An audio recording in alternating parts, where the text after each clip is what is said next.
السلام عليكم ورحمة الله وبركاته. أعوذ بالله من الشيطان الرجيم. بسم الله الرحمن الرحيم. الحمد لله رب العالمين والصلاة والسلام على سيدنا محمد وعلى آله وصحبه أجمعين. أما بعد، اللهم اغفر لنا وارحمنا ولوالدينا ولمشايخنا ولأساتذتنا ولتلامذتنا ولشركائنا ولمصنف هذا الكتاب ولشارحه ولحواشيه ولجميع علماء الدين. اللهم انفعنا بهم وبعلومهم وأسرارهم وبركاتهم في الدارين. اللهم اغفر للمؤمنين والمؤمنات والمسلمين والمسلمات الأحياء منهم والأموات. നജസ് ശുദ്ധിയാക്കുന്നതിനെ സംബന്ധിച്ച് പറഞ്ഞു വന്ന് അഫ്വ് ചെയ്യപ്പെടുന്ന നജസുകളെ കുറിച്ചുള്ള ചർച്ചയിലാണ് നമ്മൾ ഇപ്പോ കടന്നുപോയിക്കൊണ്ടിരിക്കുന്നത്. കൂട്ടത്തിലൊരു പ്രധാനപ്പെട്ട ഒരു കായിദ എന്ന് പറഞ്ഞാൽ ഒരു പൊതു തത്വത്തിനാണ് കായിദ എന്ന് പറയാം. അത് ഒരു വിഷയത്തേക്ക് മാത്രമല്ല പലേതിലേക്കും യോജിപ്പിക്കാൻ പറ്റും. അങ്ങനെയുള്ള ഒരു പൊതു നിയമത്തിനാണ് കായിദ എന്ന് പറയുന്നത്. ശറഇന്റെ ഒരുപാട് വിധിവിലക്കുകളുമായി ബന്ധപ്പെട്ട് ഈ പൊതു തത്വം സ്വീകാര്യമാവുന്നത് കൊണ്ടാണ് ഖായിദത്ത് മുഹിമ്മ എന്ന് ബഹുമാനപ്പെട്ട മഖ്ദൂം തങ്ങൾ റഹ്മത്തുള്ളാഹി അലൈഹി പറയുന്നത്. ഇനിയും അഫ്വ് ചെയ്യപ്പെടുന്ന നജസുകളുണ്ട്. അതിന്റെ ഇടക്ക് ഒരു ചെറിയ ഉണർത്തൽ എന്ന നിലക്ക. ബിസ്മില്ലാഹിർ റഹ്മാനിർ റഹീം വബിഹി നസ്തഈൻ. ഖായിദത്തുൻ മുഹിമ്മത്തുൻ, വളരെ പ്രധാനപ്പെട്ട ഒരു പൊതുതത്വം. വഹിയ, എന്താണ് ആ പൊതുതത്വം? അന്നമാ, ഒരു വസ്തു, ഏത് വസ്തു ആവട്ടെ, അസ്ലുഹു, അതിന്റെ അടിസ്ഥാനം അത്വഹാറത്തു, ശുദ്ധിയാണ്. അടിസ്ഥാനപരമായിട്ട് ശുദ്ധിയുള്ളൊരു വസ്തു. എന്നാൽ വഗലബ അലൽ-ളന്നി, സാഹചര്യങ്ങളെ കൊണ്ട് മികച്ച ധാരണ വന്നു, തനജ്ജുസഹു, ആ വസ്തു നജസായി തീരുന്നതിനെ പറ്റി. അപ്പൊ അസ്ല് കൊള്ള നോക്കുമ്പം ത്വഹാറത്ത, താഹിറായ സാധനം. പക്ഷെ അതിന്റെ ഇപ്പോഴത്തെ പ്രത്യേക സാഹചര്യം കൊള്ള നോക്കുമ്പോ നജസായിരിക്കാൻ മിക്കവാറും സാധ്യത കാണുന്നുണ്ട്. എന്താ കാരണം? നജസാകാൻ വന്നുവരാൻ കാരണം ഗലബത്തി നജാസത്തി ഫീ മിസ്ലിഹി, ഇത്തരം വസ്തുക്കളിൽ മിക്കവാറും നജസ് ഉണ്ടാവാറാണ് പതിവ്. അതുകൊണ്ട് ഗാലിബ് കൊള്ള നോക്കിയിട്ട് നജസായിരിക്കാം, അല്ലെങ്കിൽ ലാഹിർ കൊള്ള നോക്കിയിട്ട് നജസായിരിക്കാം. രണ്ട് പ്രയോഗവും ശരിയാം. ചിലപ്പം ഗാലിബ് എന്ന് പറയും, ചിലപ്പം ലാഹിർ എന്ന് പറയും. അതായത് പ്രത്യേക സാഹചര്യം കൊള്ള നോക്കുമ്പം നജസായിരിക്കാൻ സാധ്യത കാണുന്നുണ്ട്. എന്നാൽ ഈ വസ്തു അടിസ്ഥാനപരമായി നോക്കുമ്പോൾ ശുദ്ധിയുള്ളതുമാണ്. ഇങ്ങനെ വന്നാൽ, ഇങ്ങനത്തെ ഒരു വസ്തു ഉണ്ടെങ്കിൽ ഫീഹി ഖൗലാനി, ഇമാം ഷാഫി റളിയല്ലാഹു തആല അൻഹു തങ്ങൾക്ക് ആ വിഷയത്തിൽ രണ്ട് ഖൗല മഅറൂഫാനി. ആ രണ്ട് ഖൗലുകൾ അറിയപ്പെടുന്നത് ബി ഖൗലയിൽ അസ്ലി വല്ലാഹിരി, അസ്ലിന്റെ ഖൗല് എന്നും ലാഹിറിന്റെ ഖൗല് എന്നും ആണ്. എന്ന് പറഞ്ഞാൽ അസ്ൽ എടുക്കണം എന്ന് പറഞ്ഞൊരു ഖൗലുണ്ട്, ലാഹിർ എടുക്കണം എന്ന് പറഞ്ഞൊരു ഖൗലുണ്ട്. അതിന്റെ മറ്റൊരു പ്രയോഗമാണ് അവിൽ ഗാലിബി, അസ്ല് അല്ലെങ്കിൽ മറ്റേ ലാഹിർ എന്ന് പറയുന്ന ഗാലിബ് എന്നും പറയും. അത് രണ്ടറിഞ്ഞാലും ഒരു അർത്ഥം തന്നെ. അപ്പോ അസ്ലിനെ നോക്കണം എന്ന് പറയുന്ന ഒരു ഖൗലും അല്ല ലാഹിർ നോക്കണം എന്നൊരു ഖൗലും, അല്ലെങ്കിൽ അസ്ല് നോക്കണം എന്നൊരു ഖൗല് അല്ല ലാഹിറാണ് നോക്കേണ്ടത് എന്നൊരു ഖൗല്. ഇങ്ങനെ രണ്ട് ഖൗല്. ഏതാണ് നോക്കേണ്ടത് എന്നതിൽ രണ്ട് ഖൗല്. ഇങ്ങനെ വന്നാൽ എന്ന് പറഞ്ഞാൽ ഈ സാധനം അസ്ല് കൊള്ള നോക്കിയാൽ ത്വാഹിറാണ്. അപ്പൊ അതുകൊണ്ട് ഈ സാധനം ത്വാഹിർ എന്നാണോ ഇരിക്കേണ്ടത്? അതേ സമയത്ത് ഇങ്ങനെയുള്ള വസ്തുക്കളിൽ നജസ് ഉണ്ടാകാനുള്ള സാധ്യത വളരെ കൂടുതലാണ്. അത് കൊള്ള നോക്കിയിട്ട് ഇത് നജസാണെന്ന് വിധിക്കാൻ പറ്റുമോ? ഇങ്ങനെ രണ്ട് ഖൗലുണ്ട്. എന്നാൽ അർജഹുമ, ഈ രണ്ട് ഖൗലിൽ ഏറ്റവും മുൻഗണന പ്രധാനം അർഹിക്കുന്ന മുൻഗണന കൊടുക്കേണ്ടത് അന്നഹു ത്വാഹിറുൻ, അസിൽ കൊള്ള നോക്കിയിട്ട് ത്വാഹിറാണ് എന്നാണ്. എന്താ ലാഹിർ വിട്ടിട്ട് അസിലേക്ക് നോക്കാൻ കാരണം? അമലം ബിൽ അസുലി അൽ മുത്തയഖിനി, ഉറപ്പ് വേണമല്ലോ. അസുൽ ത്വാഹിറാണെന്നുള്ള ഉറപ്പല്ലേ? ആ ഉറപ്പ് നീങ്ങണമെങ്കിൽ നജസായി എന്ന് ഇപ്പുറത്ത് വേറൊരു ഉറപ്പ് വേണം. ഒരു യഖീൻ നീങ്ങണമെങ്കിൽ മറ്റൊരു യഖീൻ വേണമെന്ന്. ഒരു ശക്ക് കൊണ്ടോ വഹ്മ് കൊണ്ടോ മാത്രമല്ല, വന്ന് കൊണ്ട് പോലും നേരത്തെ സ്ഥിരപ്പെട്ട യഖീൻ തള്ളപ്പെടൂല. അപ്പൊ ത്വാഹിറാണെന്നുള്ളത് യഖീനാണ്. അത് തള്ളപ്പെടണമെങ്കിൽ നജസായി എന്നുള്ള യഖീൻ മറുവശത്ത് വരണം. അത് വരാത്തിടത്തോളം അസ്ലുകൊള്ള നോക്കിയിട്ട് ത്വഹാറത്ത് കൊണ്ട് ഹുക്മ ചെയ്യേണ്ടതാണ് എന്ന്. എന്താ ലാഹിർ നോക്കാതെ അസ്ല് നോക്കണം എന്ന് പറയാൻ കാരണം അന്നഹു അൽബത്തു, അതാണ് കൃത്യം. കാരണം അത് നജസില്ലാതിരിക്കുക ത്വാഹിറാവുക എന്നത് വളരെ കൃത്യമാണ്. അതിന്റെ അടിസ്ഥാനപരമായ ഹുക്കുമാണ്. എന്തിനേക്കാൾ അൽബത്ത് മിനൽ വാലിബി, മിക്കവാറും വരാൻ സാധ്യതയുള്ള ലാഹിറിനെക്കാട്ടിലും കൃത്യം കിട്ടും. എന്താണ് ഗാലിബ്? അൽ മുഖ്തലിഫി ബിൽ അഹ്വാലി വൽ അസ്മാനി, അവസ്ഥക്കും സമയത്തിനുമൊക്കെ അനുസരിച്ച് ഈ ഗാലിബ് മാറ്റം വരും. അസ്ൽ ഒരിക്കലും മാറ്റം വരൂല. എന്ന് പറഞ്ഞാൽ ആളുകളുടെ അവസ്ഥ അനുസരിച്ച് എന്ന് പറഞ്ഞാൽ ചില ആളുകളെ സംബന്ധിച്ച് നോക്കുമ്പോൾ നജസാകാനുള്ള സാധ്യത കൂടുതലുണ്ട്, മറ്റു ചില ആളുകളെ കൊള്ള നോക്കുമ്പോൾ നജസാകാനുള്ള സാധ്യത കുറവുണ്ട്. അതുപോലെ തന്നെ ചില കാലത്ത് എന്താവാം, അത് ഗാലിബാകാം, മറ്റു ചില കാലത്ത് അപൂർവമാവാം.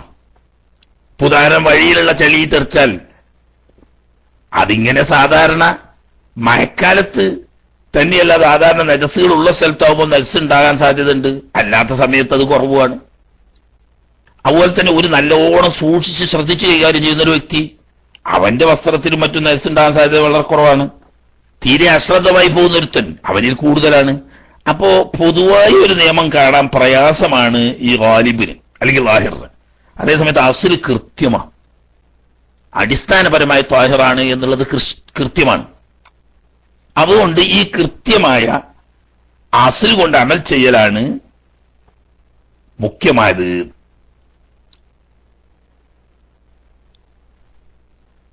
പക്ഷെ ഇവിടെ ഒന്ന് ശ്രദ്ധിക്കേണ്ടതുണ്ട്. ഈ അസ്ലാണ് യഖീനുള്ളതെങ്കിലും ഈ ലാഹിറിനെ ശക്തിപ്പെടുത്തുന്ന വല്ല തെളിവും കണ്ടാൽ അവിടെ ലാഹിറിനെ ഹുക്മ ചെയ്യാം. ഉദാഹരണം പറഞ്ഞാല്, ഒരു കുളത്തില് കുറച്ച് വെള്ളമുണ്ട്, 2 കൊല്ലത്തൊന്നുമല്ല, പക്ഷെ ധാരാളം ബഹറ് പോലെയൊന്നുമില്ല. ഈ വെള്ളത്തില് ഒരു മൃഗം മൂത്രമൊഴിക്കുന്നത് നമ്മൾ കണ്ടു. അത് കഴിഞ്ഞ് കുറച്ചു നേരം കഴിഞ്ഞ് നമ്മൾ ആ കുളത്തിൽ ചെന്ന് നോക്കുമ്പോൾ ഈ വെള്ളത്തിന്റെ വാസന മാറിക്കാണുന്നുണ്ട്. ഇവിടെ 2 സാധ്യതയാണ്. വെള്ളം തൊഹൂറാണ്, അസ്ൽ അങ്ങനെയാണല്ലോ.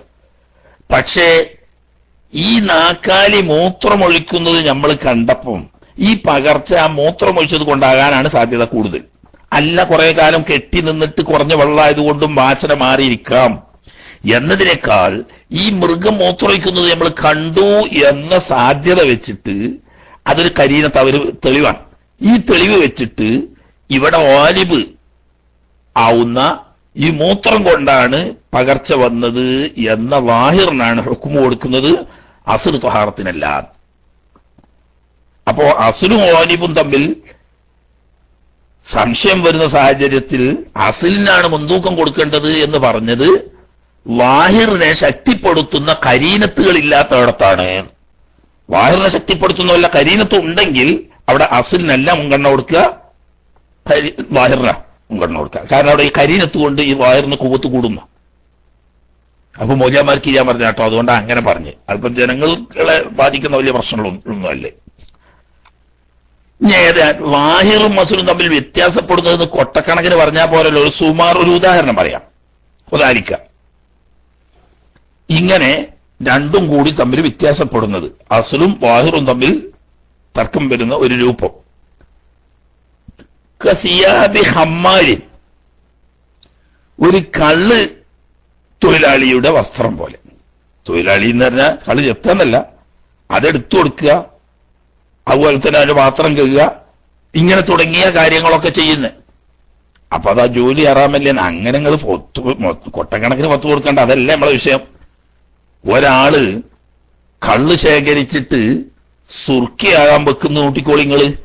അങ്ങനെ കള്ളും പാത്രത്തിൽ കൊണ്ടുവന്ന കള്ള് എന്താക്കുന്നു? ഒരു ഭരണിയിലേക്ക് ഒഴിക്കുന്നു. എന്നിട്ട് ആ ഭരണി നന്നായി അടച്ചു മൂടുന്നു. എന്നിട്ട് അത് ഭൂമിന്റെ അടിയിലോ അതല്ലെങ്കിൽ ഇളകാത്ത ഏതെങ്കിലും ഒരു സ്ഥലത്ത് ഭദ്രമായി വെക്കുന്നു. അപ്പോഴേക്ക് വേറൊരു പാത്രത്തിൽ കള്ളു വന്നു. ആ കള്ളെടുത്ത് ഒരു പാത്രത്തിൽ ഒഴിച്ചു വെക്കുന്നു. അത് അടച്ചു ഭദ്രമാക്കിയിട്ട് ഇളകാത്ത ഒരു സ്ഥലത്ത് അടക്കി വെക്കുന്നു. അങ്ങനെ കുറെ ദിവസം കഴിയുമ്പം ഇവ പുറത്തെടുത്ത് നോക്കുമ്പോ ഒക്കെ സുർക്കയായിട്ടുണ്ടാവും. സുർക്കയൊക്കെ ത്വാഹിറായി. അങ്ങനെ അത് വിൽപ്പന നടത്തുന്നു. അങ്ങനെ ഒരു ജോലിയും ചെയ്തൂടെ? അത് ഹലാൽ തന്നെയാണല്ലോ. കുടിക്കാൻ കൊടുക്കണമല്ലേ ഇപ്പൊ ഈ ഹറാമ് പറയുന്നത്. ഏതായാലും ആട്ടെ, ഈ പണിയെടുക്കുന്ന ആളുടെ വസ്ത്രം എന്താ? വസ്ത്രം എന്നുള്ള നിലക്ക് അസുഖ ത്വാഹിറ. പക്ഷേ കള്ള് ഇടപാട് അങ്ങോട്ട് ഒഴിച്ചിട്ടും ഇങ്ങോട്ട് ഒഴിച്ചിട്ടും അങ്ങോട്ട് എടുത്ത് വെച്ചിട്ടും ഇങ്ങോട്ട് എടുത്ത് വെച്ചിട്ടും ആവുമ്പം ഒരു 75% ഇവന്റെ വസ്ത്രത്തിലൊക്കെ ഈ കള്ള് തെറിച്ചിരിക്കാൻ സാധ്യത വളരെ കൂടുതലാണ്. അപ്പൊ ലാഹിർ കൊള്ള നോക്കുമ്പോൾ അഥവാ ഗാലിബ് കൊള്ള നോക്കുമ്പോൾ ഈ വസ്ത്രത്തിൽ നജസുണ്ട്. എന്നാൽ അസുൽ കൊള്ള നോക്കുമ്പോൾ വസ്തുതാരാണ്. അപ്പൊ ഈ അസുൽ ആണ് റാജിഹി എന്ന് പറയുന്ന കൗലനുസരിച്ച് ഇവന്റെ വസ്ത്രം ഉറപ്പുണ്ടെങ്കിൽ കഴിയാ മതി, ഇല്ലെങ്കിൽ കഴിയേണ്ട ആവശ്യമില്ല. ആ വസ്ത്രം എടുത്തുകൊണ്ടിട്ട് അവൻ നിസ്കരിക്കാം. അതുപോലെ തന്നെ ഹൈലിൻ, ഹൈലുകാരിയായ സ്ത്രീയുടെ വസ്ത്രം, ആ ഹൈലുള്ള അവസരത്തിൽ ഉപയോഗിക്കുന്ന വസ്ത്രം, അല്ലാതെ അവരെ എല്ലാ വസ്ത്രം എന്നല്ല, ഹൈൽ അവസരത്തിൽ ഉപയോഗിക്കുന്ന വസ്ത്രം അത് സൂക്ഷിക്കുന്നുണ്ടെങ്കിൽ പോലും പലപ്പോഴും ആ വസ്ത്രത്തിൽ രക്തം പുരണ്ടിരിക്കാൻ സാധ്യത കൂടുതലാണ്. അസ്ർ കൊള്ള നോക്കുമ്പോൾ വസ്ത്രം എന്നുള്ള എനിക്ക് ത്വാഹിറാണ്. എന്നാൽ ഈ സമയത്ത് നജസ് ഉണ്ടാവും എന്നതുകൊണ്ട് ആയിരിക്കാൻ സാധ്യത ധാരാളമുണ്ട്. ത്വാഹിർ അതാണ്. അപ്പൊ അവിടെ യഖീനാകാത്തോടത്തോളം കാലം അസ്ർ ത്വാഹിറാണല്ലോ എന്ന് വെച്ചിട്ട് ത്വാഹിറിന്റെ ഹുക്മ് കൊടുത്താൽ മതി. വസിബിയാനിൻ, ചെറിയ കുഞ്ഞുമക്കളുടെ വസ്ത്രം. കുഞ്ഞുമക്കൾക്ക് തെക്ലീഫില്ലല്ലോ. തെക്ലീഫില്ലാത്തപ്പം അവര് ചിലപ്പോൾ ഛർദ്ദിച്ചിട്ടുണ്ടാവും, ചിലപ്പോൾ മൂത്രം ഒഴിച്ചിട്ടുണ്ടാവും, ചിലപ്പോൾ കാഷ്ടത്തിൽ കളിച്ചിട്ടുണ്ടാവും, ചിലപ്പോൾ മൂത്രത്തിൽ കളിച്ചിട്ടുണ്ടാവും, ചിലപ്പോൾ ഛർദ്ദിച്ചിട്ടുണ്ടാവും. ഇങ്ങനെ നജസ്സുകൾ ഉണ്ടാകാൻ സാധ്യത വളരെ കൂടുതലാണ്. കാരണം തെമ്മീസ് ഇല്ലാത്തത് കൊണ്ട് അവർക്ക് അറിയില്ലല്ലോ ഏതാ നജസ് ഏതാ ത്വാഹിർ. അപ്പൊ അങ്ങനെയുള്ള കുഞ്ഞുങ്ങളുടെ വസ്ത്രം അസുരമുള്ള നോക്കുമ്പോൾ ത്വാഹിറാണ്. എന്നാൽ ഈ കുഞ്ഞിന്റെ തമ്മീസ് ഇല്ലാത്ത വകതിരിവില്ലാത്ത അവസ്ഥ ഉള്ള നോക്കുമ്പോൾ നജസ്സായിരിക്കാൻ സാധ്യത വളരെ കൂടുതലാണ്. ഇനി അതിന്റെ പുറമെ നമ്മളെ നാട്ടിലൊക്കെ അവാനി മുത്തദയ്യനീന ബിന്നജാസത്തി, നജസ് കൊണ്ടിട്ട് ദീനാചരിക്കുന്ന സമുദായക്കാരുടെ പാത്രങ്ങള് നമ്മുടെ നാട്ടിലെ ഹൈന്ദവര്, പ്രത്യേകിച്ച് അതിൽ തന്നെ ഈ ബ്രാഹ്മണരൊക്കെ ശുദ്ധി കലശം വരുത്താൻ വേണ്ടിയിട്ട് ഗോമൂത്രം അതുപോലെ തന്നെ ചാണകം എന്നിവയാണ് ഉപയോഗിക്കുക. അവര് വല്ല അയിത്താകുകയോ അശുദ്ധമാവുകയൊക്കെ ചെയ്താൽ ശുദ്ധിയാക്കാൻ വേണ്ടിയിട്ട് അവർ സാധാരണ ചെയ്യുക ഈ ചാണകം തളിച്ചിട്ട് കളക്കിയിട്ട് തളിക്കുക, അല്ലെങ്കിൽ ഗോമൂത്രം ഉപയോഗിക്കുക, അങ്ങനത്തെയൊക്കെ അവര് ദീനാചരിക്കലടുത്ത്. അപ്പൊ അവരുടെ സംബന്ധിച്ച് ബാഹ്യമായി വൃത്തി കാണുന്നുണ്ടെങ്കിൽ പോലും അവര് പുണ്യത്തിന് വേണ്ടി ഇത്തരം നജസ്സുകൾ ഉപയോഗിച്ചിരിക്കാൻ സാധ്യത വളരെ കൂടുതലാണ്. അപ്പൊ അവിടെ ലാഹിർ കൊള്ള നോക്കുമ്പോൾ നജസ്സാണ്, അസ്ൽ താഹിറാണ്. അതുപോലെ തന്നെ വറക്കിൻ, ചില കടലാസുകൾ, ഇപ്പൊ അങ്ങനത്തെ കടലാസ് ഇല്ല, ഏതായാലും ആട്ടെ കടലാസുകൾ. എങ്ങനത്തെ കടലാസ്? യഗ്ലിബു നസ്റുഹു അലാ നജസിൻ, നജസിന്റെ മേലെ അത് പരത്തി വെക്കലുണ്ട്. എന്ന് പറഞ്ഞാൽ പണ്ട് ഇന്നത്തേക്ക് ഫാക്ടറിയും ഇതൊന്നും ഇല്ലാത്ത സമയത്ത് തോല് പോലത്തെ, അതുപോലെ തന്നെ ഈ മരം പോലത്തെ സാധനം അരച്ച് നന്നായിട്ട് കട്ടിയില്ലാതെ പരത്തി അത് പശയൊക്കെ കൂട്ടിയിട്ട് പരത്തിയിട്ട് ഉണങ്ങാൻ വെക്കും. ഈ ഉണങ്ങാൻ വെക്കുക സാധാരണ ചാണകം പോലെയുള്ള നജസ് മെഴുകിയ ചുമരുമലായിരുന്നു അത്രേ. അപ്പോ ഈ നജസിന്റെ മേലാണ് ഇത് പരത്തി വെക്കുന്നത് എന്നത് ഗാലിബ. എന്നാ എല്ലാവരും അങ്ങനെയൊന്നുമല്ല. നജസില്ലാത്ത മണ്ണ് കൊണ്ട് തേച്ച സ്ഥലത്തും ചിലപ്പോൾ ഇത് ഉണങ്ങാൻ വേണ്ടിയിട്ട് വെക്കും. ഇത് വേഗം ഇതിന്റെ നീര് വലിച്ചെടുത്ത് ഉണങ്ങാൻ വേണ്ടിയിട്ടാ. അപ്പൊ ത്വാഹിറാൻ മണ്ണിന്റെ മേലും പരത്തി വെക്കലും ഉണ്ട്. ചിലപ്പോൾ നജസുള്ള ചില ചുമരുമ്മല് മതിലുമ്മലൊക്കെ പറ്റിച്ചു വെക്കാറുണ്ട് വേഗം ഉണങ്ങാൻ വേണ്ടിയിട്ട്. അപ്പൊ അതിന്റെ ഓലിബ് കൊള്ള നോക്കുമ്പോൾ പലപ്പോഴും ഇത്തരം നജസുകളിൽ പറ്റിച്ചു വെക്കൽ അപ്പൊ നജസുണ്ടാകാൻ സാധ്യതയുണ്ട്. എന്നാ അസുല് കൊള്ള നോക്കുമ്പോഴോ അത് ത്വാഹിറാണ്. ഇങ്ങനെ സ്വബിയൻ, ചെറിയ കുഞ്ഞുങ്ങളുടെ വായിൽ നിന്ന് വരുന്ന നീര്, കേല എന്നാണ് അതിന് നാടൻ ഭാഷയിൽ കീച്ചിരിക്കാർ പറയാം. കേല, അതായത് വായിൽ നിന്ന് വലിക്കുന്ന ഇനി എന്താ കുട്ടികൾ ഛർദ്ദിച്ചിട്ടുണ്ടാവുമല്ലോ, ഛർദ്ദിച്ച വായു വൃത്തിയാക്കണമെന്ന് അവർക്കൊട്ട് അറിയില്ല, അവർക്ക് തക്ലീഫും ഇല്ല. അപ്പൊ ചിലപ്പോൾ നേരത്തെ ഛർദ്ദിച്ചിട്ട് വായു ശുദ്ധിയാക്കാത്ത നജസുള്ള വായിലൂടെ ഒലിച്ചു വരുന്നതായിരിക്കും ഈ കേല. അതേസമയത്ത് വായു നിൽക്കുന്ന കേല എന്ന നിലക്ക് അത് സ്വാഹിറാണ്. പക്ഷെ ചെറിയ മക്കളുടെ ആകുമ്പോൾ പലപ്പോഴും നജസ് ഉണ്ടാകാൻ സാധ്യതയുണ്ട്. അങ്ങനെ വജൂഹി, അതൊരു പാല് ഉൽപ്പന്നങ്ങളിൽപ്പെട്ട ജുബ്നൊക്കെ പോലത്തെ വേറെ എന്തോ ഒരു സാധനമാണ്. എങ്ങനത്തെ ജൂഹാണ്? ഉഷ്തുഹിറാമലുഹു, അത് ഉണ്ടാക്കുന്നത് പ്രസിദ്ധമാക്കപ്പെട്ടിട്ടുണ്ട് എന്ന് പറഞ്ഞാൽ അത് ഉണ്ടാക്കുന്നത് ഇങ്ങനെയാണ് എന്ന് നാട്ടു നടപ്പിൽ പറയപ്പെടുന്നുണ്ട്. എന്തുകൊണ്ടുണ്ടാക്കുന്നത്? ബിശഹ്മിൽ ഖിൻസീരി, പന്നിയുടെ ഷഹ്മ് കൊഴുപ്പ് കൊണ്ട്. ഷഹ്മ് എന്ന് സാധാരണ പറയാ ഈ ആട്ടിൻകുട്ടിനെയൊക്കെ ചെറുതായി ഇരിക്കുന്ന സമയത്ത്, അതായത് പുല്ല് തിന്നാൻ തുടങ്ങുന്നതിന് മുമ്പ് അറുത്തിട്ട് അതിന്റെ അംഫിഹത്ത് എന്ന് പറയും. മനസ്സിലായില്ലേ? ഈ അംഫിഹത്ത് കൊണ്ട്, അതുപോലെ തന്നെ ഈ പന്നിന്റെ നെയ്യ് അതായത് ഈ മാംസത്തിൽ ഉണ്ടാകുന്ന കൊഴുപ്പ്, അതുകൊണ്ട് അത് ഉപയോഗിച്ചിട്ടാണ് ഈ ജൂഹ് ഉണ്ടാക്കുന്നത് എന്ന് പറയപ്പെടുന്നു. അതാ ഉഷ്തുഹിറ എന്ന് പറഞ്ഞത്, അങ്ങനെ പറയപ്പെടുന്നു. അതേസമയത്ത് ജൂഹ് എന്ന് പറഞ്ഞാൽ പാലുറപ്പിക്കുന്ന ഒരു സാധന. പാല് ത്വാഹിറാണല്ലോ, അത് കൊള്ളം നോക്കുമ്പോൾ അസുര് കൊള്ളം നോക്കുമ്പോൾ ത്വാഹിറാണ്. പക്ഷേ ചില ആളുകളെങ്കിലും പന്നിയുടെ കൊഴുപ്പ് ഉപയോഗിച്ചുകൊണ്ടാണ് ഇത് ഉറപ്പിക്കുന്നത്. അപ്പം നജസ് ഉണ്ടാവാൻ സാധ്യതയാണ് വാഹിർ. മറ്റൊന്ന് വജുബ്നിൻ ഷാമിയൻ, ഷാമിയായ ജുബ്ന എന്ന് പറഞ്ഞാൽ ഷാം രാജ്യങ്ങളിൽ നിർമ്മിക്കപ്പെടുന്ന പാൽക്കട്ടി. അറബി നാട്ടിലൊക്കെ ജുബ്ന എന്നുള്ള പേര് തന്നെ അറിയപ്പെടാം, പാൽക്കട്ടി. എന്താണ് ആ പാൽക്കട്ടിന്റെ പ്രത്യേകത? എല്ലാ പാൽക്കട്ടിക്കും അതില്ല, ഷാമി ആയതിന് മാത്രമുള്ള പ്രത്യേകതയാണ്. ഉഷ്തുഹിറ, പ്രസിദ്ധമാക്കപ്പെട്ടിട്ടുണ്ട് എന്ന് പറഞ്ഞാൽ അങ്ങനെ കേൾക്കുന്നുണ്ട് എന്നാ ഉഷ്തുഹിറന്റെ അർത്ഥം. ഈ മജൂലാക്കി പറയുന്നതിന്റെ അർത്ഥം അങ്ങനെയൊക്കെ കേൾക്കുന്നുണ്ട്. എന്ത്? അമലുഹു ബി അംഫിഹത്തിൽ ഖിൻസീർ, പന്നിയുടെ ഈ പാൽപ്പാടയിൽ നിന്നിട്ട് എന്ന് പറഞ്ഞാൽ അംഫിഹത്ത് ചെറിയ കുഞ്ഞുങ്ങളാകുന്ന സമയത്ത് പുല്ലുന്നാൻ തുടങ്ങുന്നതിന്റെ മുമ്പ് തള്ളന്റെ പാല് മാത്രം കുടിക്കുന്ന കുട്ടികളെ അർത്താൽ അതിന്റെ ആമാശയത്തിൽ നിന്ന് കിട്ടുന്ന ഒരു കൊഴുപ്പാണത്. അത് ഉറ്റിച്ച പാല് പെട്ടെന്ന് എന്താവും? ഉറക്കും. ഇത് ആട്ടുംകുട്ടിന്റെയും കിട്ടും, പന്നിക്കുട്ടിന്റെയും കിട്ടും.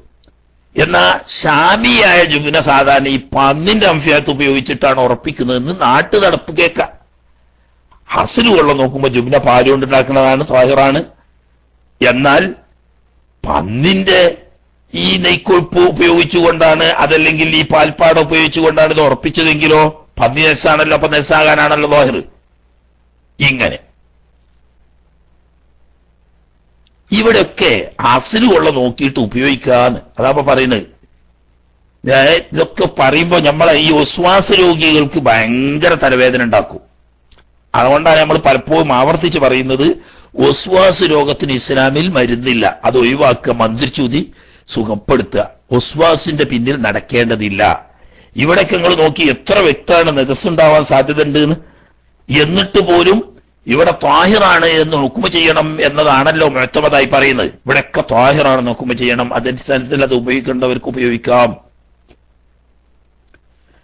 ഞാൻ തെളിവും പറയുന്നു. വഖദ് ജാഅഹു സ്വല്ലല്ലാഹു അലൈഹി വസല്ലം, ഹബീബ് റസൂലുള്ളാഹി സ്വല്ലല്ലാഹു അലൈഹി വസല്ലം തങ്ങളുടെ അരികെ ഹദിയയച്ചു വന്നു. ജുബ്നത്തുൻ, ഒരു ജുബ്ന, ഇങ്ങനെ പാലുറപ്പിച്ച ഒരു പാൽക്കട്ടി സ്വല്ലല്ലാഹു അലൈഹി വസല്ലം തങ്ങൾക്ക് ഹദിയയച്ചു വന്നു.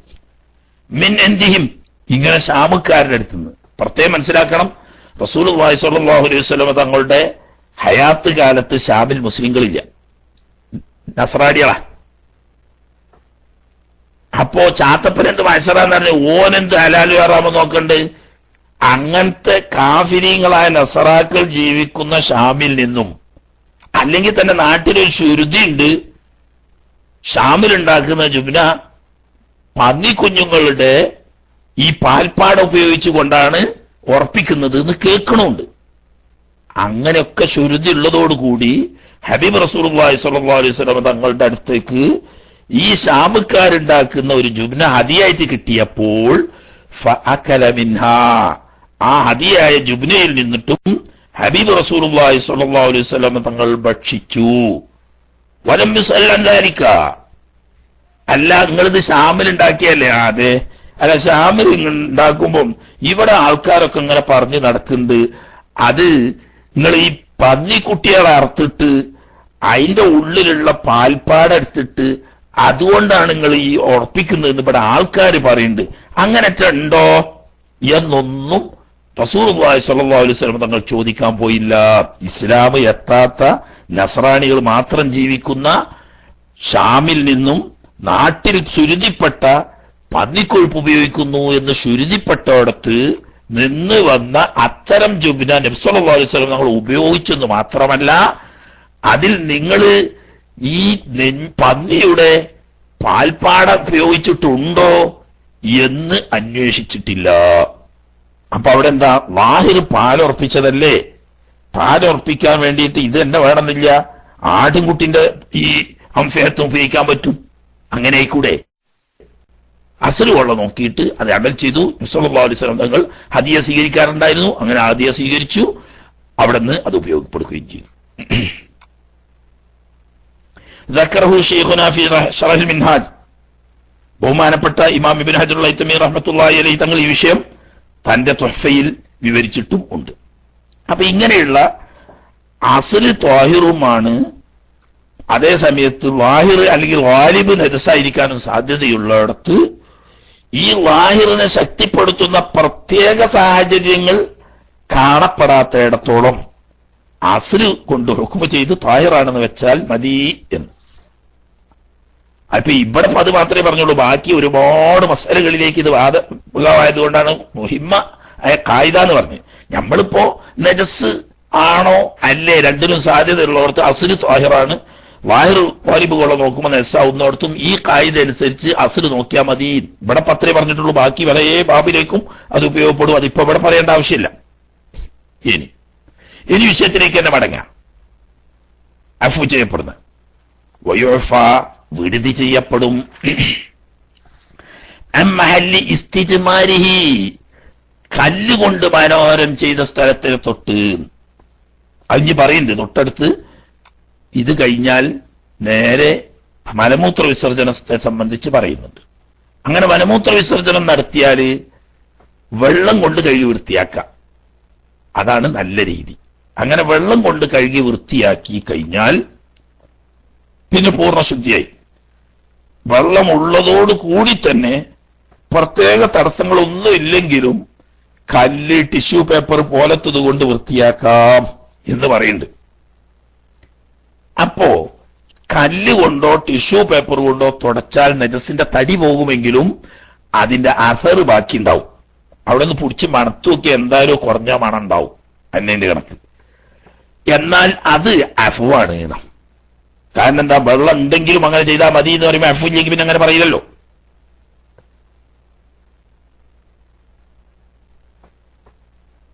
വൻ വനീമിതുമാബിൻ,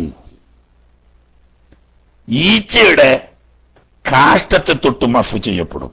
ഈച്ചയുടെ കാഷ്ടം എന്ന് പറഞ്ഞാൽ അപ്പൊ അതിന് കിലോ കണക്കിനുണ്ടാവുമോ എന്ന് ചോദിക്കണ്ട. ഏറെയും കുറച്ച് നോക്കിയിട്ടല്ല, കാഷ്ടം എല്ലാ ജീവികളുടെയും നെസ്സാണെന്ന് നമ്മൾ പറഞ്ഞല്ലോ. ഈച്ച നല്ല സമയത്ത് വെള്ള വസ്ത്രം അലക്കിയിട്ട് ഉണങ്ങാൻ പുറത്തെവിടെയെങ്കിലും ഇട്ട് നോക്കേണ്ടി, എന്നാ കാണങ്ങൾക്ക് ഈച്ചന്റെ കാഷ്ടം നിറച്ചിങ്ങനെ കറുത്ത പുള്ളി എത്തിയിട്ടുണ്ടാവും. കാരണം ഈച്ച വന്നിരുന്ന് കാഷ്ടിച്ചതാണ്. അങ്ങനെയുള്ള ഈച്ചയുടെ കാഷ്ടത്തെ തൊട്ടും വബൗലി വറൗസി ഖുഫാശി, ബൗലി കേട്ടാ, വബൗലി വറൗസി ഖുഫാശി, ഈ ചെറിയ വാവല്, അതിന് പല ഭാഗത്തും പല പേരുവാ പറയാം. വവ്വാല് എന്ന് പറയുന്ന കുടുംബം രണ്ട് ജാതിയുണ്ട്. ഒന്ന് മരത്തുമലൊക്കെ ഇങ്ങനെ തൂങ്ങിക്കിടക്കുന്ന ചിറകുമല് രണ്ട് മുള്ളുണ്ടാവും. ആ മുള്ളുകൊണ്ട് വല്ല കൊമ്പുമലും തൂങ്ങിയിട്ട് തല കീപ്പട്ടാക്കിയിട്ട് ഇങ്ങനെ നിറഞ്ഞിട്ട് കിടക്കുന്ന ഒരു വവ്വാലുണ്ട്. അതിന് കൊടവാതൽ എന്നും മറ്റുമൊക്കെ പറയുന്ന പല പേരുണ്ട്. വലിയ വാവൽ അതല്ല പറയുന്നത്. വീട്ടിലും മറ്റുമൊക്കെ ഇങ്ങനെ പറന്ന് കളിക്കുന്ന ചെറിയ ഒന്നുണ്ട്. അതും ഈ വാവലിന്റെ കൂട്ടത്തിൽപ്പെട്ട നരിച്ചീർ എന്ന് പറയും ചിലവര്. ഞാൻ ആ അർത്ഥം പറയാൻ, നരിച്ചീർ എന്ന് പറഞ്ഞാൽ പടച്ചോനെ കൊടാവൽ എന്നാകിച്ചിരി നമ്മൾ പറയാം. അത് ചെറിയ ഉണ്ട്. ചെറിയതിന് എന്താ പറയാ, അതിന് നരിച്ചീർ എന്ന് പറഞ്ഞാൽ നമുക്ക് നരിയും പൂച്ചയായിട്ടൊന്നും അതിനൊരു ബന്ധമില്ല. ചെറിയൊരാവല. അത് വീട്ടിൻ്റെ ഉള്ളിൽ ഇങ്ങനെ പറഞ്ഞിട്ട് അങ്ങോട്ടും ഇങ്ങോട്ടും ഇങ്ങനെ പറന്നു കൊടുക്കും. മനസ്സിലായില്ലേ? അതിനെ പറ്റിയ അതാണ് ഇപ്പൊ ഈ ഹുഫാഷ് പറഞ്ഞത്. എന്ന് പറഞ്ഞാൽ ചെറിയ ആവല്. ഈ വവ്വാല് എന്ന് പറയുന്ന കൊടവാതിലല്ല. അതിന്റെ കാട്ടും മൂത്രവും അതും അഫ്വ് ചെയ്യപ്പെടും. എവിടെ? ഫിൽമക്കാനി, സ്ഥലത്ത്, നിസ്കരിക്കുന്ന സ്ഥലത്ത് ഈച്ചയുടെ കാഷ്ടം, അതുപോലെ തന്നെ ഈ ചെറിയ വാവലിന്റെ കാഷ്ടം, മൂത്രം എന്നിവ അഫ്വ് ചെയ്യപ്പെടും. മാത്രമല്ല സൂബി വൽ ബദരി, ശരീരത്തിലാണെങ്കിലും അഫ്വ് ചെയ്യപ്പെടും, വസ്ത്രത്തിലാണെങ്കിലും അഫ്വ് ചെയ്യപ്പെടും. അതായത് ഒരു സ്ഥലത്ത് ഈ ചെറിയ വാവലിന്റെ അല്ലാതെ ശല്യമുള്ള സ്ഥലമാണ്. അങ്ങനെ നിസ്കരിക്കാൻ നിന്ന് അതിന്റെ അടുത്ത് അങ്ങോട്ട് പറന്ന് ഇങ്ങോട്ട് പറന്ന് അതിന്റെ അടുത്ത് മൂത്രം ഒഴിച്ചു. ഇതിന്റെ മൂത്രം ശരീരത്തിലായി. എന്നാൽ അവിടെ പോയിട്ട് അപ്പം നിസ്കാരം മുറിച്ചു പോയി കഴിക്കേണ്ട ആവശ്യമില്ല. സാധനം നജസ് തന്നെയാണെങ്കിലും അത് അഫ്വാണ്. അതപ്പൊ പറഞ്ഞ് ഈച്ചന്റെ നേരം പിന്നെ കാണാൻ വളരെ ചെറിയ ഒരു പുള്ളിയായിട്ടേ ഉണ്ടാവുള്ളൂ. ഇതങ്ങനെയല്ല, ഇത് കുറച്ചുണ്ടാവും. മൂത്രവും ഉണ്ടാവും, കാഷ്ടവും ഉണ്ടാവും. അത് ശല്യം സൂക്ഷിക്കാൻ പ്രയാസമാകുമാർ ശല്യമുള്ള വസ്തു ആയതുകൊണ്ട് ഇപ്പൊ ഈ മരുന്നടിക്കൽ പരക്കെ വ്യാപകമായപ്പോ ആ സാധനങ്ങളൊക്കെ കുറഞ്ഞിട്ടുണ്ട്. വൈൻ കസുറത്ത് കണ്ടോ, ഈ ഈച്ചന്റെ കാഷ്ടം അതുപോലെ തന്നെ ഈ ചെറിയ വാവലിന്റെ കാഷ്ടവും മൂത്രവും ഒക്കെ കൂടുതലുണ്ടെങ്കിലും അഫ്വ് ചെയ്യപ്പെടും. എന്തുകൊണ്ട്? അവയെ തൊട്ട് സൂക്ഷിക്കാൻ പ്രയാസമാണ്. അതിന്റെ ശല്യം അറിയുന്നവർക്കേ അറിയുള്ളൂ. ഈ വാവലിൽ വീട്ടിലുള്ളവർക്ക് എവിടെ നോക്കിയാലും ഈച്ചന്റെ കാഷ്ടവും മൂത്രം വയ്ക്കാറ് ഈ കോലത്തിൽ. അതുപോലെ തന്നെ ഈച്ച ശല്യമുള്ള ഈച്ച വർദ്ധിക്കുന്ന സമയത്ത് എപ്പം നോക്കിയാലും ഈച്ചന്റെ കാഷ്ടം എവിടെ ഉണ്ടാവും. അപ്പൊ അത് സൂക്ഷിക്കാൻ പ്രയാസമുള്ളത് കൊണ്ട് കുറച്ച് അധികമാണെങ്കിൽ പോലും അഫ്വ് ചെയ്യപ്പെടും. സാധന നജസ് തന്നെയാണ്, അഫ്വ് ചെയ്യപ്പെടും. ഇനി വേറെ വിടുതി ചെയ്യപ്പെടും. അമ്മ ജഫ, ഉണങ്ങിയതിനെ തൊട്ട്. എന്തിൽ നിന്നിട്ട് ഉണങ്ങിയ? മിൻ ദർഖിസായിരൂർ, ഈ ഈച്ചയും ചെറുവാവലും അല്ലാത്ത ബാക്കി പക്ഷികൾ, മറ്റു തരത്തിലുള്ള പക്ഷിപ്രാവ്, മറ്റു മറിച്ചൊക്കെ ഉണ്ടല്ലോ, അങ്ങനെയുള്ള പക്ഷികളുടെ കാഷ്ടം ഉണങ്ങിയതാണെങ്കിൽ അത് അഫ്വ് ഉണ്ട്. അത് തന്നെ എവിടെയുള്ളൂ? ഫിൽ മക്കാനി, നിലത്ത്. അപ്പൊ ദേഹത്തിനും വസ്ത്രത്തിലും ആണെങ്കിൽ അഫ്വ് ഇല്ല. ഭൂമിയിലാണെങ്കിൽ അഥവാ വിരിപ്പിലോ നിസ്കരിക്കാൻ നിൽക്കുന്ന സ്ഥലത്താണെങ്കിൽ അഫ്വ് ഉണ്ടാവുമെന്ന്. അതിന് എപ്പോഴും അഫ്വ് ഉണ്ട് എന്നല്ല. ഇത് അമ്മത്തിൽ ബൽവാബിഹി, അതുകൊണ്ടുള്ള ബുദ്ധിമുട്ട് വ്യാപകമായാൽ. എന്ന് പറഞ്ഞാൽ ചില സ്ഥലത്ത് മുമ്പൊക്കെ ഹറമിൽ അങ്ങനെയായിരുന്നു, മസ്ജിദുൽ ഹറാമിൽ ഈ പ്രാവിന്റെ ശല്യം കൊണ്ട്. അതുപോലെ തന്നെ വേറെ സൈസ് ഒരു കുരുവിണ്ട്, ആ കുരുവിയും പ്രാവും കണക്കില്ലാതെ ഉണ്ടാവും. എപ്പം നോക്കിയാലും ഇതിന്റെ കാഷ്ടമില്ലാത്ത സ്ഥലം കിട്ടൂല. അങ്ങനെയായിരുന്നു. ഇപ്പൊ അൽഹംദുലില്ലാ ഗവൺമെന്റിന്റെ ക്ലീനിങ് മണിക്കൂറിന് ക്ലീൻ ചെയ്യുന്നത് കൊണ്ടും മറ്റും മസ്ജിദുൽ ഹറാമിന്ന് അത്തരം നജസുകളിൽ നിന്നിട്ടൊക്കെ സുരക്ഷിത. പുറത്തുണ്ടാവും, പുറത്തു മുറ്റത്തും മറ്റുമൊക്കെ ഈ പ്രാവ് ഇന്ന് തീറ്റ കൊടുക്കുന്നതുകൊണ്ട് അവിടെ ഉണ്ടാവും, അകത്തില്ല. അകത്തിപ്പോ പ്രാവ് കയറി ശല്യം ചെയ്യുന്നേ ഇല്ല. മറ്റു പക്ഷികൾ തന്നെ വളരെ അപൂർവേ ഉള്ളൂ, അത് കാശിച്ചാൽ ഉടനെ തന്നെ വൃത്തിയാക്കുന്നുണ്ട്. അപ്പം ഉമൂമുൽ ബൽവല്ല. ഇതുകൊണ്ടുള്ള ബുദ്ധിമുട്ട് വ്യാപകമാകുമ്പോഴാണ് ഉണങ്ങിയതാണെങ്കിൽ അഫ്വ് ചെയ്യപ്പെടുന്നത്. അപ്പൊ എന്താണ്? ബുദ്ധിമുട്ട് വ്യാപകമാവുകയും ഈ കാഷ്ടം ഉണങ്ങിയതാവുകയും മനഃപൂർവ്വം അതിന്മേൽ ചവിട്ടാതിരിക്കുകയും വേണം. മനഃപൂർവ്വം ചവിട്ടാൻ പാടില്ല, ചവിട്ടി പോണോണ്ട് കുഴപ്പമില്ല. ഇതിപ്പോ സ്ഥലത്തിനെ പറ്റിയാ പറഞ്ഞത്. എന്നാൽ വഖളിയത്തു കലാമിൽ മജ്മൂഇന്റെ കലാമിന്റെ ആശയം അൽ അഫ്വു അൻഹു, ഇങ്ങനെയുള്ള ഉണങ്ങിയ പക്ഷിക്കാഷ്ടത്തെ തൊട്ട് അഫ്വ് ഉണ്ട് എന്നാണ്. ഫിസ്സൗബി, വസ്ത്രത്തിലാണെങ്കിലും അഫ്വ് ഉണ്ടെന്ന് തന്നെ. വൽ ബദരി, ശരീരത്തിലാണെങ്കിലും അഫ്വ് ഉണ്ട് എന്ന് തന്നെ. അയ്ളൻ എന്ന് പറഞ്ഞാൽ നിലത്ത് അഫ്വ് ഉണ്ട്, അതൊക്കെ.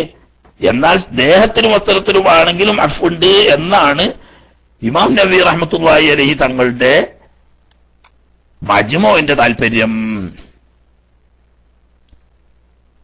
പക്ഷേ അത് വൈഫാണ്, മജ്മുഇന്റെ ആശയാണെന്ന് പറഞ്ഞിട്ടല്ല, അതുകൊണ്ടാണ് അത് മാറ്റി പറഞ്ഞത്. മൊത്തം അത് വസ്ത്രത്തിലാണെങ്കിൽ മാത്രമേ, അല്ല നിലത്താണെങ്കിൽ മാത്രമേ അഫുള്ളൂ. അത് തന്നെ ഉണങ്ങിയതായിരിക്കണം, വ്യാപകമായ വിഷമുള്ളതായിരിക്കണം, കരുതിക്കൂട്ടി മനഃപൂർവ്വം അതിൽ ചവിട്ടാൻ പാടില്ല എന്ന നിബന്ധനയോടുകൂടി നിലത്ത് അഫു ചെയ്യപ്പെടും.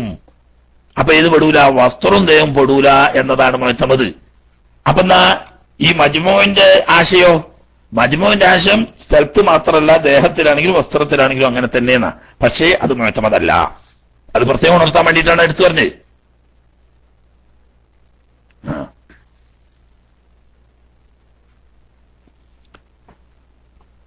പിന്നെ വലാ യുഅഫ, എവിടെ ആലൂരങ്ങളെ ഫത്തുൽമീൻ പോയോ? അതിന്റെ ഇടക്കുണ്ട് ഈ നെറ്റിനെന്തോ ഒരു കളി, അതിൽ പോയതാന്നാ തോന്നുന്നത്. ഇപ്പോ കിതാബിന്റെ വാർത്തടിച്ചൊക്കെ പോയി.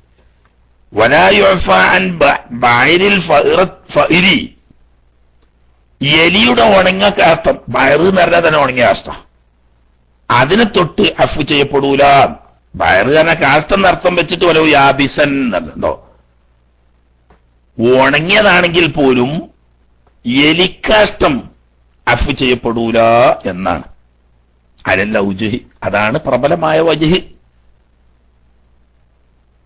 പക്ഷേ അതൊരു പ്രയാസമുള്ള വിഷയം തന്നെയാണല്ലോ. മറ്റ് ജീവികളെ പോലെ തന്നെ എലി വല്ലാതെ ശല്യം ചെയ്യുന്ന ജീവിയാണ്.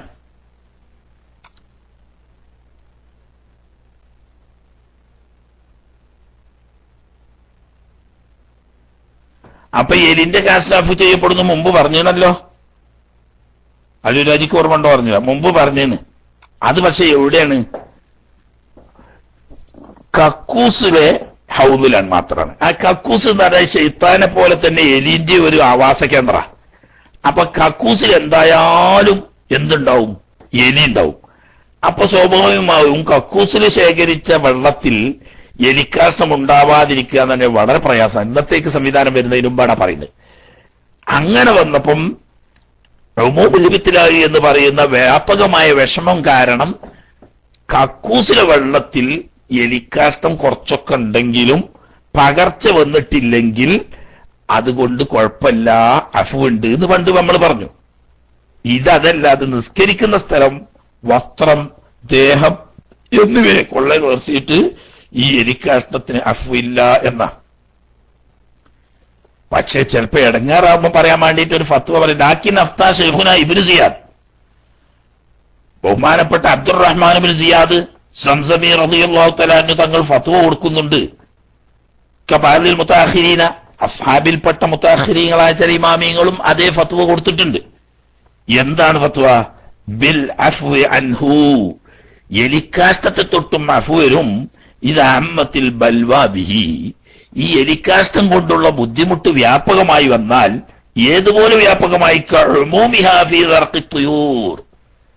മറ്റ് പക്ഷിക്കാഷ്ടങ്ങളിൽ വ്യാപകമാവുന്നത് പോലെ എലിക്കാഷ്ടം സർവ്വവ്യാപകമായി സൂക്ഷിക്കാൻ പ്രയാസമാകുമാർ എലിക്കാഷ്ടത്തിന്റെ ശല്യമുണ്ടെങ്കിൽ പക്ഷിക്കാഷ്ടം അഫു ഉള്ളതുപോലെ എലിക്കാഷ്ടവും അഫു ഉണ്ട് എന്നാണ് ബഹുമാനപ്പെട്ട ഇബ്നു സിയാദ് റഹ്മഹുല്ലാ ഫത്വ കൊടുത്തത്.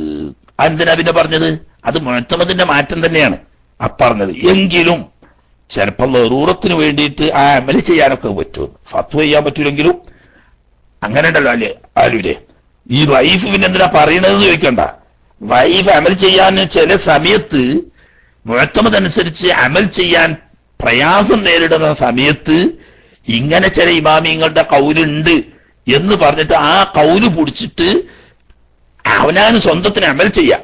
ഷാഫി മദ്ഹബാണ് എന്ന് പറഞ്ഞ് ഫത്വ കൊടുക്കാൻ പറ്റൂലെങ്കിലും അതിനു വേണ്ടിയിട്ടാണ് വൈഫ് പറയുന്നത്. മനസ്സിലായില്ല? ഇനി വേറെ വിഷയം പറയുന്നത്, വലാ തസിഹു, സഹിഹാവുകയില്ല, സ്വലാത്തുമൻ, ഒരു ചങ്ങാതിയുടെ നിസ്കാരം. എങ്ങനത്തെ ചങ്ങാതി? ഹമല, അവൻ ചുമന്നു, മുസ്തജ്മിറൻ, കല്ലുകൊണ്ട് മനരിച്ച ഒരു വ്യക്തിയെ ചുമന്നു. കല്ലുകൊണ്ട് മനരിച്ച വ്യക്തി, അവനെ സംബന്ധിച്ച് ഈ കല്ലുകൊണ്ട് വനരിച്ച സ്ഥലം എഫ് ആണ് എന്ന് പറഞ്ഞു. അത് അവനെ പറ്റി മാത്രമാണ് ഈ എഫ്. മൂത്രമൊഴിച്ചിട്ട് കല്ലുകൊണ്ട് വനരിച്ചു, അല്ലെങ്കിൽ കാഷ്ടിച്ചിട്ട് ടിഷ്യൂ പേപ്പർ കൊണ്ട് വനരിച്ചു, അതുകൊണ്ട് ഓന് നിസ്കരിക്കുന്നതിന് കുഴപ്പമൊന്നുമില്ല. പക്ഷെ അങ്ങനത്തെ ഒരാൾ ചുമന്നു. ഉദാഹരണം പറഞ്ഞാൽ ചെറിയ കുട്ടി കാഷ്ടിച്ചപ്പോ നോക്കുമ്പോ കഴുകാൻ നോക്കുമ്പോ വെള്ളമില്ല, അല്ലെങ്കിൽ സൗകര്യമില്ല. അപ്പൊ എന്തുണ്ടായിന്? ടിഷ്യൂ പേപ്പർ ഉണ്ടായിന്. ഈ ടിഷ്യൂ പേപ്പർ കൊണ്ട് എന്താക്കി തുടച്ചു കൊടുത്തു. ഈ കുട്ടിനെ എടുത്തുകൊണ്ട് നിസ്കരിച്ച നമസ്കാരം സഹിക്കില്ല. അല്ലെങ്കിൽ കുട്ടി ഒന്ന് കയറി മടിയിൽ ഇരുന്ന് കൂട്ടിക്കോളി, എന്നാലും ചുമക്ക് തന്നെയാണല്ലോ. എന്നാൽ ഈ നിസ്കരിക്കുന്ന ഉമ്മാന്റെ അല്ലെങ്കിൽ വാപ്പാന്റെ നിസ്കാരം സഹിയാവൂലാന്ന്. കുട്ടിക്ക് കടലാസോട് തുടച്ചു കൊടുത്തിട്ടുണ്ട്, അല്ലെങ്കിൽ കല്ലുകൊണ്ട് തുടച്ചു കൊടുത്തിട്ടുണ്ട്, അപ്പൊ ശുദ്ധി എന്ന് വിധിച്ചു. പക്ഷെ ഈ മഹല് അസറുള്ള സ്ഥലം എഫു ആണ്. അത് അവന്റെ ശരീരത്തിന് എഫ് ഉള്ളൂ, മറ്റുള്ളവന് ബാധകല്ല. അപ്പോ തൊട്ട് രണ്ടാള് നിൽക്കുന്നു. ഒരാൾ വെള്ളം കൊണ്ട് വനരിച്ച് ഒതുകൊടുത്ത് വന്ന ആളാണ്, ഒരാൾ കല്ലുകൊണ്ടോ ടിഷ്യൂ പേപ്പർ കൊണ്ടോ വനരിച്ച ആളാണ്. ഈ രണ്ടാൾ നിസ്കരിക്കുന്നതിന്റെ ഇടയിൽ ഈ കല്ലുകൊണ്ട് വനരിച്ച ആളുടെ കൈ ആര് പിടിച്ചു? ഈ വെള്ളം കൊണ്ട് വനരിച്ച ആള് പിടിച്ചു. അങ്ങനെ മുറുകെ പിടിച്ചാൽ ഈ വെള്ളം കൊണ്ട് വനരിച്ച് നിസ്കരിക്കുന്ന ആളുടെ നിസ്കാരം ബാത്തിലാവും. എന്താ? മറ്റേയാൾ നിസ്കാരം സഹിയല്ലേ? അയാൾക്ക് സഹിയാണ്, കാരണം അയാൾക്കത് എഫാണ്. അയാൾക്കത് എഫാണെങ്കിൽ നിങ്ങൾക്കത് എഫും ഇല്ല. മുസ്തജിമിറിന് ഓനെ സംബന്ധിച്ച് മാത്രമേ എഫ് ഉള്ളൂ, മറ്റുള്ളവർക്ക് അത് എഫും ഇല്ല. അപ്പൊ ഓനെ പിടിച്ചാൽ നിങ്ങൾ നിസ്കാരം ബാത്തിലാവൂന്ന്. എന്നാ ചില പറഞ്ഞു പിടിച്ചോന്റെ ഭാഗത്തിലാവുമ്പോ മറ്റോരും ഭാഗത്തിലാവുന്നത് അത് ശരിയില്ല എന്നാണ് തെർഷിയാരും പറഞ്ഞത്. മനസ്സിലായില്ലേ? അതൊരു രസികൻ മസേലെ എന്ന് പറഞ്ഞാൽ ഒരാള് നന്നായിട്ട്, രണ്ടാള് കക്കൂസ് പോയി, ഒരാള് വെള്ളം കൊണ്ട് നന്നായിട്ട് കഴുകി വൃത്തിയാക്കി ഒന്നുകൊടുത്ത്, മറ്റേ ചങ്ങാതി എന്ത് ചെയ്തു? ടിഷ്യൂ പേപ്പർ കൊണ്ടോ കല്ലുകൊണ്ടോ തുടച്ച് അയാളും ഒന്നുകൊടുത്തു. രണ്ടാളും വന്ന് നിസ്കരിക്കാൻ നിന്നു. രണ്ടാളും നിസ്കാരം സഹിയ. പക്ഷേ ഈ കല്ലുകൊണ്ട് വനരിച്ച ചങ്ങാതിനെ ആര് പിടിച്ചു? ഈ വെള്ളം കൊണ്ട് വനരിച്ച വ്യക്തി പിടിച്ചു നിസ്കരിക്കുന്നതിന്റെ ഇടയിൽ. എന്നാ ഈ പിടിച്ചോന്റെ നിസ്കാരം ബാത്തിലായി, അതും ഓക്കെ. എന്നാ പിന്നെ മറ്റോന്റെ എന്താ ബാത്തിലാണത്? കാരണം ഇവന്റെ നിസ്കാരം നജസിനോട് ബന്ധപ്പെട്ട ആളെ പിടിച്ചു എന്നുള്ളത് കൊണ്ടാണ് ഇവന്റെ നിസ്കാരം ബാത്തിലാന്ന്. തിരിച്ചങ്ങോട്ടും പറഞ്ഞൂടെ? നജസിനെ ചുമന്നത് കൊണ്ട് നജസിനെ ചുമക്കുന്ന ആളെ പിടിച്ചത് കൊണ്ട് ബാത്തിലായ ആളെ മറ്റേയാൾ അങ്ങോട്ടും തൊടുന്നുണ്ടല്ലോ, അപ്പൊ അയാൾക്ക് ബാത്തിലാവുന്നു. പക്ഷേ അത് ശരിയല്ല. ഓനെ സംബന്ധിച്ച് ഓനെ സ്വന്തം തന്നെ അഫ്വാ, പിന്നെ മറ്റോന്റെ അടുത്ത് ഇങ്ങോട്ട് വരുന്ന അഫ്വാ എന്ന് പറയേണ്ട ആവശ്യമില്ലല്ലോ എന്ന് തെർഷിയാരൻ അവിടെ തിരുത്തിയിട്ടുണ്ട്. ആട്ടെ. ഔ ഹയവാനൻ, അതല്ലെങ്കിൽ ഒരു ജീവിയെ ചുമന്നു. എങ്ങനത്തെ ജീവിയാണ്? ബിമംഫദിഹി നജസുൻ, അതിന്റെ മുൻദ്വാരത്തിലോ പിൻദ്വാരത്തിലോ നജസുണ്ട്. അതിനെ ചുമക്കേണ്ട ആവശ്യം പനിച്ചല്ലോ, നിൽക്കിരിക്കല്ലേ. അതിന്റെ ദ്വാരത്തിലുള്ളതിനെ തൊട്ട് അഫു ചെയ്യപ്പെടുന്നു പണ്ട് നമ്മൾ പറഞ്ഞു. അതും ഒരു കൺഫ്യൂഷൻ ആണ്ട. അതിന്റെ ദ്വാരത്തിലുള്ളതിനെ തൊട്ട് അഫു ചെയ്യും എന്ന് പറഞ്ഞതുകൊണ്ട് അതിനെ പിടിച്ചിട്ട് ഇവൻ ചുമക്കാൻ പോകണ്ടല്ലോ. ഇനി അതല്ലെങ്കിൽ ആ മുതക്കൻ, അല്ലെങ്കിൽ അറുക്കപ്പെട്ട ഒരു ജീവിയെ ഒരാൾ ചുമന്നു. ഉദാഹരണം, കോഴിനെ അർത്ഥ കൂട്ടിക്കോളി. കോഴിനെ എടുത്തുകൊണ്ടാണ് നിക്കേരം. എങ്ങനത്തെ കോഴിയാണ്? ഉസില മദ്ബഹുഹു, അർത്ഥസ്ഥലം കഴുകിയെന്ന്. അർത്ഥസ്ഥലം ചോര ഉണ്ടാവുമല്ലോ, കൗത്താവ് നല്ലോണം കഴുകിയെന്ന്. എന്നിട്ട് ഒരു കീസിലിട്ടിട്ട് അതും കയ്യിൽ പിടിച്ചിട്ട് അയാൾ നിസ്കരിക്കണ്. ദൂന ജൗഫിഹി, ഉള്ളു വൃത്തിയാക്കിയിട്ടില്ല. ഉള്ളിൽ ഇതിന്റെ കുടലും പെട്ടിയും കാസ്റ്റും ഒക്കെ ഉണ്ടാവുമല്ലോ, അത് വൃത്തിയാക്കിയിട്ടില്ല. എന്നാൽ അർത്ഥസ്ഥലത്തുള്ള ചോരയൊക്കെ കഴുകി വൃത്തിയാക്കിയാണ്. എന്നാൽ അവന്റെ നിസ്കാരം ബാത്തിലാണ്. കാരണം എന്താ? ഈ ഉള്ളിലുള്ള നജസ് അർത്ഥജീവിയുടേതായതുകൊണ്ട് ഇവനെ അതിനെ ചുമക്കുമ്പോൾ നജസിനെ ചുമന്ന ഹുക്കുമ വരും, അവൻ നിസ്കാരം ബാത്തിലാവും. ഇനി അതല്ലെങ്കിൽ ഔ മയ്യിത്തൻ ത്വാഹിറൻ, അല്ലെങ്കിൽ ത്വാഹിറായ നജസല്ലാത്ത മയ്യിത്തുണ്ടല്ലോ 3 മനുഷ്യൻ, മത്സ്യം, ജറാദ് എന്നീ 3 വസ്തുക്കൾ. ഇങ്ങനെ ത്വാഹിറായ ഒരു മയ്യിത്തിനെ ഒരാൾ ചുമന്ന് നിസ്കരിക്കുമ്പോ, അതുപോലെ ആദമീൻ, ഒരു മരിച്ച മനുഷ്യനെ ചുമന്നുകൊണ്ടാ വേറെ ചങ്ങായി നിസ്കരിക്കണത്. ഇപ്പൊ സാധാരണ ഉണ്ടാവില്ല. എന്നാ അതുണ്ടാവാം. ഒരു മത്സ്യം ചത്തതാണല്ലോ. ഈ ചത്ത മത്സ്യത്തിനെ കയ്യിൽ പിടിച്ചുകൊണ്ട് ഒരാൾ നിസ്കരിക്കുന്നു. അതിനെന്താ കുഴപ്പം? മത്സ്യം ചത്താ ത്വാഹിറല്ലേ? അതെ, പക്ഷെ അതിന്റെ ഉള്ളിൽ എന്തുണ്ട്? നജസുണ്ടല്ലോ, അതാ പ്രശ്നം.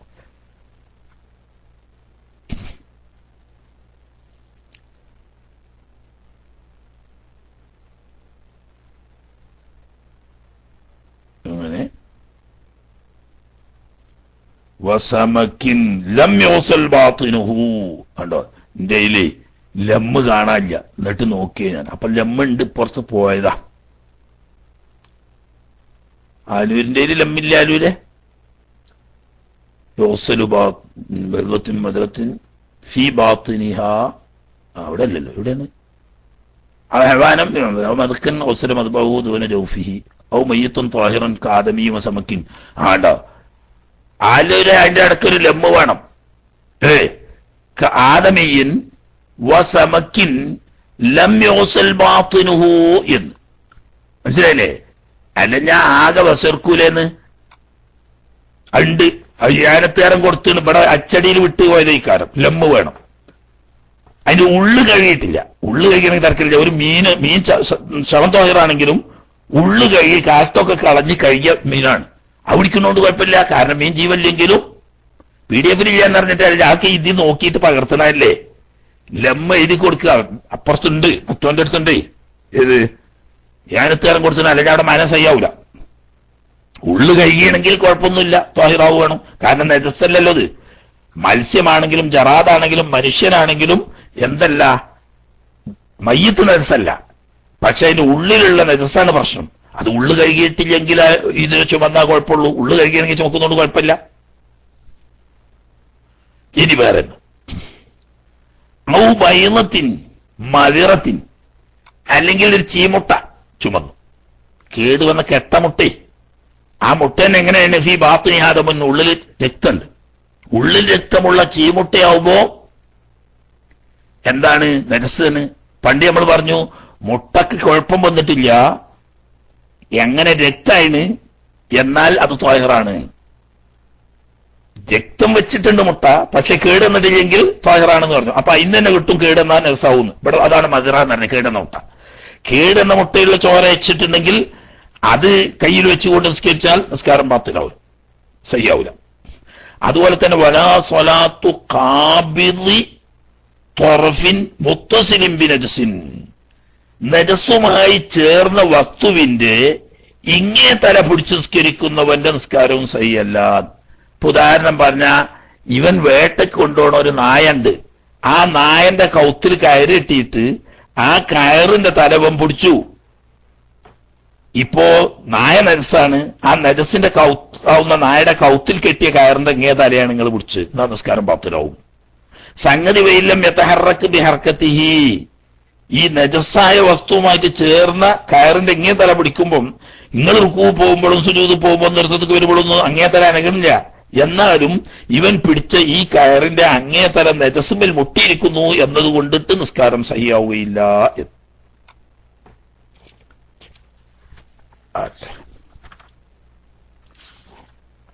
ഒരു ഫറഉം കൂടിയുണ്ട്, ആ ഓതിയാല് ഇന്നത്തെ നിർത്താം. ഇനി പിന്നെ മലമൂത്ര വിസർജനത്തിന്റെ ആദാബുകളാണ് പിന്നെ പറയുന്നത്.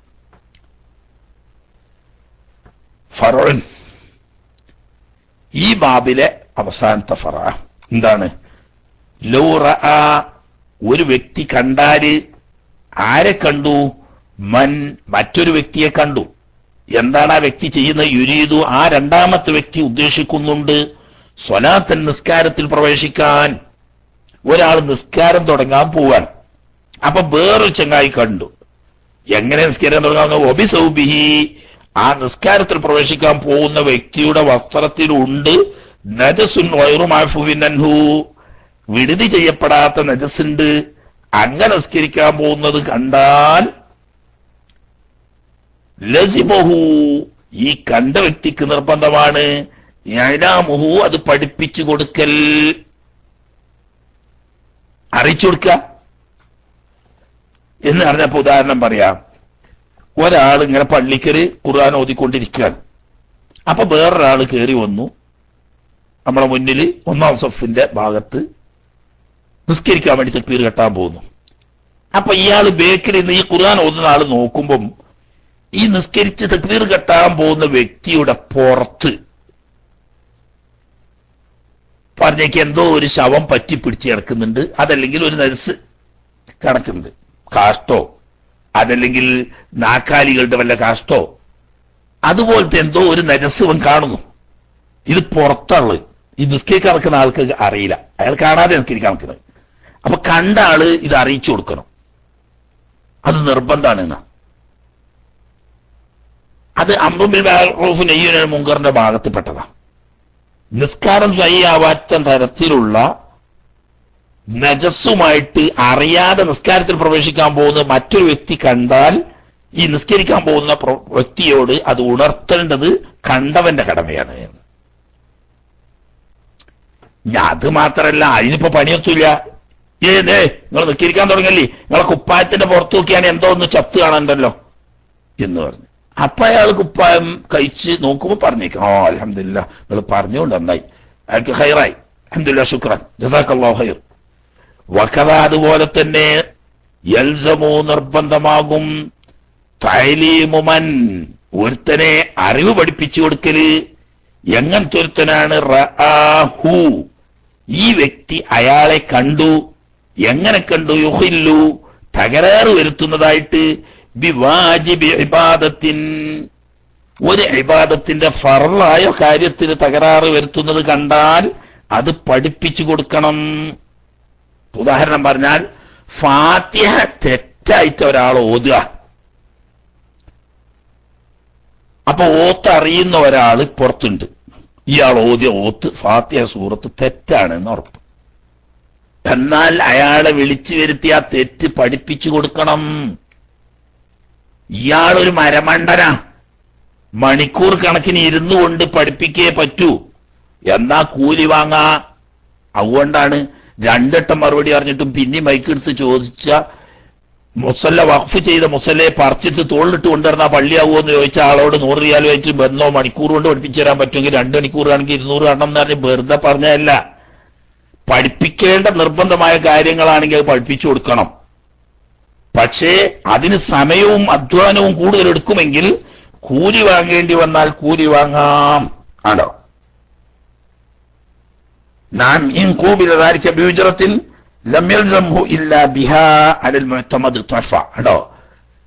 കുറച്ച് അധ്വാനത്തിച്ച് മെനക്കെട്ട് സമയമെടുത്ത് പഠിപ്പിക്കേണ്ട സാഹചര്യമാണെങ്കിൽ പഠിപ്പിക്കണം, പക്ഷെ കൂലി വാങ്ങിയിട്ട് പഠിപ്പിച്ചാൽ മതി. ഓക്കെ, അപ്പൊ വെറുതെ പറഞ്ഞതല്ല, പ്രൊഫസർ അങ്ങനെ പറഞ്ഞിട്ടുണ്ട് എന്നാ. അത് നിങ്ങൾ ആരെങ്കിലും പൈസ ആയിട്ട് ഇങ്ങോട്ട് വരണ്ടോ, അത് പറഞ്ഞതല്ല, അന്നിപ്പോ തമാശക്ക് വേണ്ടിയിട്ടൊന്ന് പറഞ്ഞു മാത്രം. പക്ഷേ നമ്മളെ മതം അനുസരിച്ച് നാട്ടുകാരോട് അത് പറയാൻ പറ്റൂല. ഈ മുഖല്ലദിഹി ഈ വ്യക്തി, ഈ കുഴപ്പം വരുത്തുന്ന വ്യക്തിയുടെ മദ്ഹബിന്റെ ഇമാമിന്റെ അഭിപ്രായ പ്രകാരം തെറ്റായ കാര്യമാണെങ്കിലേ പറ്റുള്ളൂ. അതായത് മറ്റൊരാൾ ചെയ്യുന്നത് തെറ്റാണെന്ന് നമ്മൾ ഫത്വ ചെയ്യണമെങ്കിൽ ഒരു പക്ഷേ ഇമാമിങ്ങളെല്ലാരും ഇജ്മാ ആയ നിലക്ക് തെറ്റാണെന്ന് പറഞ്ഞ കാര്യമാണെങ്കിൽ ആരോടും പറയാം, അത് ചെയ്യാൻ പാടില്ല. ഷാഫി മദ്ഹബിൽ തെറ്റാണ്, എന്നാൽ ഹനഫി മദ്ഹബിൽ ഹലാലാണ്, അങ്ങനത്തെ ഉണ്ടാവും ചിലത്. അതുപോലെ തന്നെ ഹനഫി മദ്ഹബില് ഷാഫി മദ്ഹബിലൊക്കെ തെറ്റാണ്, പക്ഷെ ഹംബലി മദ്ഹബിൽ അനുവദനീയമാണ്, അങ്ങനെ ഉണ്ടാവും ചില കാര്യം. എങ്കിൽ അത് വിരോധിക്കണമെങ്കിൽ ഈ നിസ്കരിക്കുന്ന ആള് ഏത് മദ്ഹബുകാരനാണെന്ന് മനസ്സിലാക്കി ആ മദ്ഹബ് അനുസരിച്ച് തെറ്റാണെങ്കിലേ പറയാൻ പാടുള്ളൂ. അപ്പോ ഒന്നിരിക്കൽ ഇജ്മാ കൊണ്ട് വിരോധിക്കപ്പെട്ട കാര്യമാവണം, എന്നാ പിന്നെ ആരോടും പറയാം. ഇജ്മാ ഇല്ലെങ്കിൽ ഈ ചെയ്യുന്ന വ്യക്തിയുടെ മുഖല്ലദ് കണ്ടോ, ഫി റഈ മുഖല്ലദിഹി ഈ ചെയ്യുന്ന വ്യക്തിയുടെ ഇമാമ്, പറയുന്നോന്റെ അല്ല, ഈ പ്രവൃത്തി ചെയ്യുന്ന വ്യക്തിയുടെ മദ്ഹബ് ഏതാണോ ആ മദ്ഹബിന്റെ ഇമാമിന്റെ അഭിപ്രായ പ്രകാരം തെറ്റാണെങ്കിലാണ് അത് പറയേണ്ടത്. ഉദാഹരണം പറഞ്ഞാല് ഇപ്പൊ ഉദാഹരണം പറഞ്ഞാൽ ചിലപ്പോൾ മാണിക്ക് വിഷമാവുണ്ട, വേണ്ട, വേറെ മദ്ഹബുകൾ വെച്ച് അഭിപ്രായ വ്യത്യാസമുള്ള വിഷയത്തിൽ ഷാഫി മദ്ഹബിൽ ഹറാമാണ്, ചെയ്യാൻ പാടില്ലാത്ത കാര്യമാണ്. എന്നാൽ അത് ഹനഫി മദ്ഹബ് അനുസരിച്ച് ഹറാമില്ല, കറാഹത്തേ ഉള്ളൂ. അങ്ങനത്തെ ഒരു കാര്യം നഫിക്കാരം ചെയ്യുകയാണെങ്കിൽ എടോ ചെയ്യാൻ പാടില്ല എന്ന് പറയാൻ അവകാശമില്ല. ഇപ്പൊ ഉദാഹരണം പറഞ്ഞപ്പോ നമ്മൾ മക്കത്ത് തവാഫിന് പോയി, തവാഫ് കഴിഞ്ഞിട്ട് സയ്യിന് പോകുമ്പോൾ ഷാഫി മദ്ഹബ് അനുസരിച്ച് സഫാ മർവക്കിടയിൽ സയ്യ് ചെയ്യുമ്പോൾ ഇൽത്തിബായുടെ ഒരു സുന്നത്താ. എന്നാൽ ഹംബലിയൊക്കെ തവാഫിൽ മാത്രമേ ഇൽത്തിബായുടെ ഒരു സുന്നത്തുള്ളൂ, സയ്യിൽ ഇൽത്തിബായുടെ സുന്നത്തില്ല. അപ്പൊ ചില ജാഹിലീങ്ങളായ ഹംബലികളുണ്ട്, ഓൽക്കൊന്നും അറിയില്ല. അതുകൊണ്ടാ ഈ ഇൽത്തിബാ വേഷിട്ട് സയ്യ് ചെയ്യുന്നവരെ മുടക്കുക, എന്നിട്ട് ചുറ്റിപ്പൊറുക്കാൻ വേണ്ടിയിട്ട് കൽപ്പിക്കുക, സയ്യ് ചെയ്യുന്ന സമയത്ത് ഇൽത്തിബാ ഇടാൻ പാടില്ല എന്ന് പറയാം. അത് ഭയങ്കര തെറ്റാ ഒരു ചെയ്യുന്നത്. കാരണം എന്താ, ഓല മദ്ഹബ് അനുസരിച്ച് അത് സുന്നത്തില്ല എന്ന് എഴുതിയിട്ട് ലോകരോടൊക്കെ പറയാൻ പറ്റുമോ? ഷാഫി മദ്ഹബ് അനുസരിച്ച് ഇർത്തിബാ വേഷയുടെ ഫർവക്കിടയിൽ സയ്യ് ചെയ്യുമ്പോൾ സുന്നത്താണ്, തവാഫ് ചെയ്യുമ്പോൾ സുന്നത്തുള്ളത് പോലെ തന്നെ. അപ്പൊ ഈ നിങ്ങൾ ഏത് മദ്ഹബ് പറഞ്ഞാൽ ഞാൻ ഷാഫി മദ്ഹബ് വരാം, അന്ന് നിങ്ങൾ പോയിക്കോളിയാറ്. വേറൊരുത്തൻ ഹനഫി മദ്ഹബ് വരാം, നിങ്ങൾ ഏത് മദ്ഹബ് വരാം, ഹനഫി മദ്ഹബ് ആയിക്കോട്ടെ. നിങ്ങളേതാ, ഞാൻ ഹംബലി മദ്ഹബ് വരാം. എന്നാലേ ഹംബലി മദ്ഹബുകാർക്ക് തവാഫിൽ മാത്രമേ ഇർത്തിബാ ഇടാൻ പാടുള്ളൂ കേട്ടോ, സയ്യിൽ ഇർത്തിബാ ഇടാൻ പാടില്ല എന്ന് ഓനോട് പറഞ്ഞു കൊടുക്കാം. ഇജ്മാ ഉള്ളതാണെങ്കിൽ പുതാനം കള്ളുടിക്കാൻ പാടില്ല എന്നൊരു അഞ്ചേത് മതകാരനാണ് എന്ന് ചോദിക്കേണ്ട ആവശ്യമില്ല. കള്ളുടിക്കൽ ഹറാമാണെന്നുള്ള എല്ലാ മനുഷ്യരും ഹറാമാ. അപ്പൊ ഈ തെറ്റ് വരുത്തുന്നത് ഇജ്മാ കൊണ്ട് തെറ്റാണെങ്കിൽ എല്ലാവരോടും ഉണർത്താം, ഇജ്മാ ഇല്ലെങ്കിൽ ഈ ചെയ്യുന്ന വ്യക്തിയുടെ മദ്ഹബ് അനുസരിച്ച് തെറ്റാണെങ്കിലാണ് ഉണർത്തേണ്ടത്. ഇനി തെത്തിമ്മത്ത് യഥാർത്ഥത്തിൽ ബാക്കി കിതാബുകൾ പല കിതാബുകളിലും സ്വന്തം ഒരു കിതാബോ ബാബോ ആയിട്ടിട്ടിട്ട് ആദാബുൽ ഖലാഖ് പറയുന്ന വിഷയമാണ്. അത് ചുരുക്കി ഇൻഷാ അല്ലാഹ് ഇസ്തിൻജാഇന്റെ ഹുക്മ് എന്ന പേരും പറഞ്ഞിട്ട് ചുരുക്കി പറയുന്നുണ്ട്. അത് ഇൻഷാ അല്ലാഹ് റബ്ബ് തൗഫീഖ് ചെയ്തെങ്കിൽ ശനിയാഴ്ച നമുക്ക് ഓതാം.